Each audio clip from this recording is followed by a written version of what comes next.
global mobility is literally moving people from one country, from one location to another. And then the global mobility team, really what the role is to assist not only that employee, but the business. So like the managers, what are the business needs? Why do we need this individual to come from India to the United States? What are the business needs? Is it a short-term assignment, or is it a long-term, or is it permanent?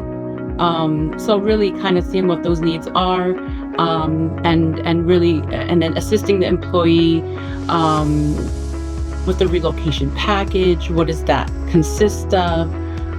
Because that's a huge change, not just for the employee, but if they have a spouse, if they have children, what will that process look like for them? So really, I think that's what what global mobility does. It's not just looking at the business, but then also that individual and what their needs are.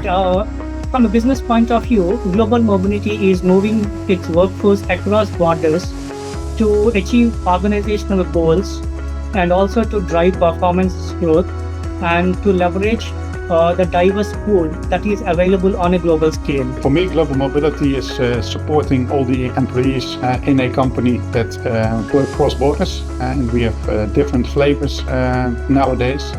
We have people who are on a business trip that need support, but we also have employees that work on a short-term assignment project in another country, or long-term, and then they travel with the entire family to another country. And as a mobility advisor, you support them on all the topics that are involved with working cross borders. And that can be from taxation, social security, insurances, immigration, and all the personal matters that come in play. Also for the joining family, like cultural awareness, language training, schooling. So it basically entails the entire scope that touches a person moving to another country. In global mobility, we started out in the traditional assignments and moving people for a temporary period, coming back. And then that turned into a lot of people being more comfortable in moving permanently into locations. With the pandemic, that's all changing. And so we're even questioning what is, this return to work for everyone. And with that, global mobility is going to play a key role. There's going to be a lot of discussions about how do we have people working cross borders, without physically relocating. What about people that still need to be there, in another country in person? And so I think we're going to see a lot of different combinations come across our desks. And I think that's an interesting place to be, and a great place for mobility experts to show how they can collaborate with all the stakeholders across the company. So when I think of global mobility, I think of getting the right people in the right places at the right time. And ultimately, global mobility should be used as a talent strategy to attract and retain diverse talent. So while mobility professionals definitely are the gatekeepers and coordinate a lot of the logistics and make sure that we're staying compliant with immigration and tax and things like that, we're also a strategic partner. So we basically advise and counsel and educate businesses and come up with creative solutions to help businesses manage and meet their goals. And we also empower employees. And the mobility program is empowering employees to advance their career.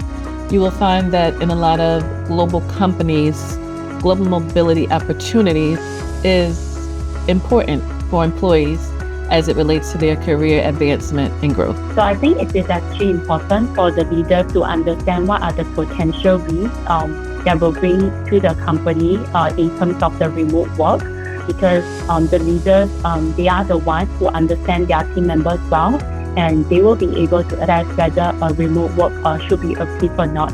So by them understanding the potential risk that might bring to the company as well as to the individual, that will actually allow them to better make to make a better decision when such request is being raised over to them. So global mobility from the assignee's perspective can be a lot of things. I think initially it is a career opportunity.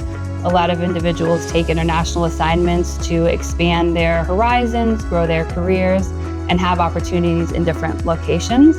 I also think it's a cultural differentiator because having international assignment experience can really set someone apart from other individuals in similar roles who've never had that opportunity to go on an international assignment. For the assignees, global mobility is the main point of contact, is the main support, and global mobility is the face of the company.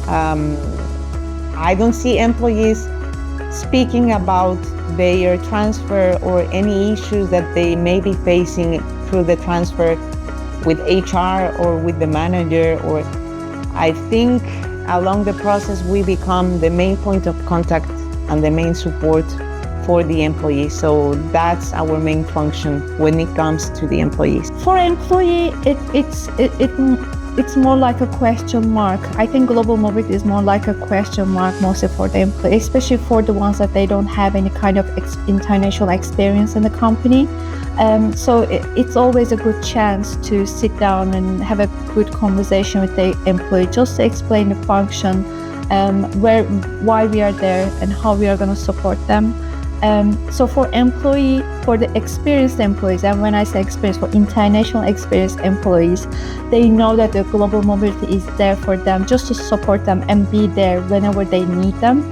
But for the unexperienced employees who are new to the business in terms of international experience, I think it's a question mark that we need to fill in. We need to explain about the function in the business. It's growing talent and growing information. I mean, having global mobility experience and for transferees, it will definitely grow their talent, it will definitely grow their background, and they will be able to really be agile in their business.